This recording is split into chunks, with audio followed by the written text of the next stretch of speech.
Everyone past the hour with the death toll in Japan expected to top at least 20,000 from the combined earthquake and tsunami. Many in the U.S. are eager to help.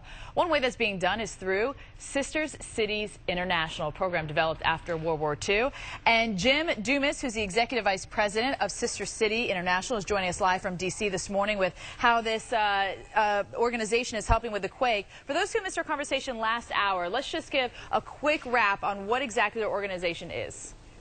Sure, Stephanie, thank you. We are a 55-year-old nonprofit dedicated to citizen diplomats, citizen diplomacy, citizens in the United States working with folks internationally on a variety of exchange programs, business exchanges, trade missions, and in this case, humanitarian efforts in a diplomatic mission of partnerships through peace. To summarize it, pen pals would be, kind of maybe a way to think about it here, with someone. So how is your agency able to help more than relief agencies?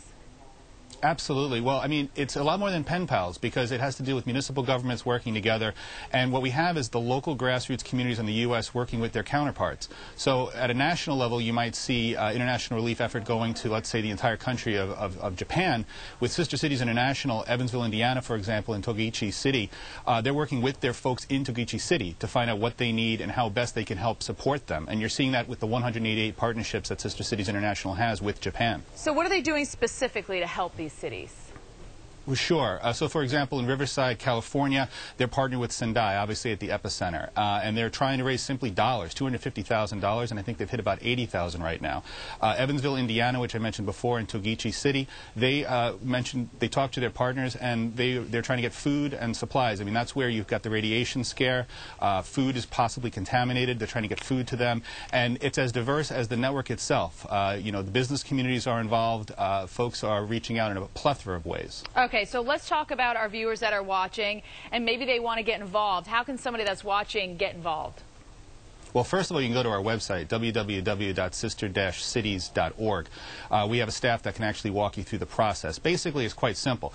Folks in the United States create a committee with either their city mayor or locally with a grassroots NGO and decide what kind of programs they'd like to do. We can get folks for you in international communities and walk you through the process for an MOU to be signed. It's all grassroots. It's based on the vision of the folks at the local level deciding how they'd like to create these wonderful international programs that create long-term partnerships for peace. And these other cities, Japan, even around the country, they've actually helped us out when we've been in need, right? Absolutely.